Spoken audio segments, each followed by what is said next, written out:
नमस्कार दोस्तों, once again welcome to pragmatic Indian. दोस्तों, डोनाल्ड ट्रंप एक ऐसे शख्स जिनसे आज की डेट में पूरी दुनिया डरती है। जी हाँ, अगर मैं ऐसा कह रहा हूं तो कुछ गलत है नहीं, क्योंकि बात ही कुछ ऐसी है। कनाडा, मैक्सिको और चाइना, इन देशों को टैरिफ्स का डर है तो यूरोपियन यूनियन उनके inhuman decisions like two gender policy से परेशान है। इतना ही नहीं दोस्तों, यहां पर पनामा जो एक बहुत छोटा देश है, यह भी ट्रंप के सामने झुक गया है। अब हम सोचेंगे कि अमेरिका जो इतना पावरफुल देश है और पनामा जो ग्लोबल पॉलिटिक्स में ज्यादातर हमें दिखता भी नहीं है, तो ऐसा क्या हुआ है कि हमारे ट्रंप साहब को इतने छोटे देश के ऊपर डर पैदा करने की जरूरत आन पड़ी है। यही हम इस वीडियो के जरिए जानने की कोशिश करेंगे। So without wasting your more precious time, चालू करते हैं हमारे आज के सिंप्लीफाइड को। सबसे पहले हम यह समझते हैं कि असल में हुआ क्या है। यूएसए साउथ अमेरिका से एक बहुत ही नैरो लैंडमास से जुड़ा हुआ है, और यह जो लैंडमास जिसकी हम अभी अभी बात कर रहे हैं, यही है पनामा।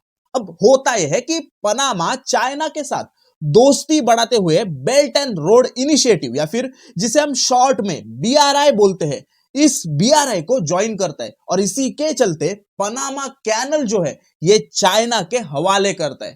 और यहीं पर हमारे डोनाल्ड ट्रंप साहब को गुस्सा आता है, और ट्रंप पनामा को धमकी देते हैं, अगर पनामा ने अपने डिसीजन को वापस नहीं लिया तो something powerful will going to happen. अब ट्रंप का खौफ इतना है कि जैसे ही ट्रंप धमकी देते हैं, आप यहां पर समझ सकते हो कि यहां पर मैं सिर्फ धमकी की बात कर रहा हूं।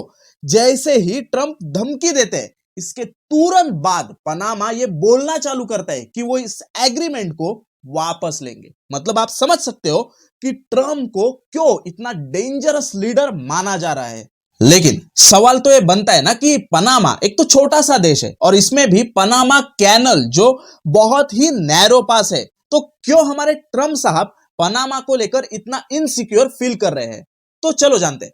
अगर ग्लोबल ट्रेड की बात करें तो करीब 6% ग्लोबल ट्रेड पनामा कैनल से होता है। इतना ही नहीं, पनामा कैनल यूएसए के वेस्ट कोस्ट को ईस्ट कोस्ट से भी कनेक्ट करता है।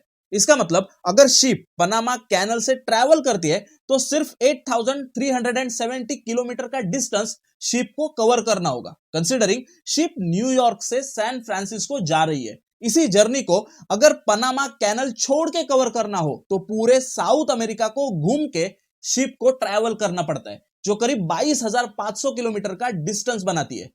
और डेज की बात करें तो इसी जर्नी को पनामा कैनल से सिर्फ 11 दिन लगते हैं, तो इन कॉन्ट्रास्ट साउथ अमेरिका से 27 दिन की यह जर्नी बनती है। अब यहां पर हम समझ सकते हैं कि अगर वॉर सिचुएशन क्रिएट होती है और यूएसए को अपने वेस्ट कोस्ट और ईस्ट कोस्ट को कनेक्ट करना हो, तो पनामा कैनल कितना important, I mean strategic importance जो पनामा कैनल का है, वो यूएसए के लिए कितना बढ़िया बनता है। और एक बात हमें यहां पर गौर करनी होगी, अगर पनामा कैनल जो यूएसए के सिक्योरिटी के लिए बहुत अहम रीजन है, अगर इसी रीजन को चाइना के हवाले किया जाए तो आप समझ सकते हो कि यूएसए के लिए कितनी मुश्किलें खड़ी हो सकती है। लेकिन और एक सवाल यहां पर खड़ा होता है कि अगर पनामा कैनल पनामा देश का हिस्सा है तो ट्रंप की यह धमकी कुछ डिक्टेटर की तरह साउंड करती है क्या? तो ऐसा है नहीं। इनफैक्ट यूएसए ये क्लेम करता है कि पनामा कैनल यूएसए का ही हिस्सा है। Okay, let's not jumble it. आज जो हम पनामा देख रहे हैं, ये पहले कोलंबिया का हिस्सा था, लेकिन यूएसए ने इस रीजन के लोगों में इनसिक्योरिटी पैदा की, जिसकी वजह से यहां पर विद्रोह हुआ। इसके चलते पनामा कोलंबिया से अलग हुआ, और इसके बदले में यूएसए को यहां पर आर्टिफिशियल वाटर वेज कंस्ट्रक्ट करने के राइट्स मिले। अब जब पनामा में पनामा कैनल के सॉवरेनिटी की डिमांड बढ़ती है, तब यूएसए एक एग्रीमेंट के तहत पनामा कैनल को पनामा के हवाले करता है। लेकिन यहां पर एक शर्त यूएसए पनामा के सामने रखता है। वो शर्त ऐसी थी कि अगर यहां पर कुछ भी होता है तो यूएसए किसी भी मींस के जरिए इस कैनल को एक्वायर कर सकता है। अब ट्रंप साहब इसी का हवाला देते हुए ये कहते हैं कि पनामा ने एग्रीमेंट का उल्लंघन किया है, और इसीलिए वो पावरफुल मींस के जरिए पनामा को एनेक्स करेंगे। अंत में हमें दो चीजें समझनी होगी। सबसे पहली चीज यह है कि लैटिन अमेरिका में चाइना का इन्फ्लुएंस पिछले कुछ सालों में बहुत हद तक बढ़ गया है और पनामा के जरिए ट्रंप ने अपने नेबरिंग कंट्रीज जो है उन्हें एक तरह से चेतावनी दी है कि देखो भाई, अगर आप चाइना को सर पे बिठाओगे तो हम सेना लेकर आपके घर जरूर आएंगे और दबंग स्टाइल में ये भी पूछेंगे कि स्वागत नहीं करोगे हमारा।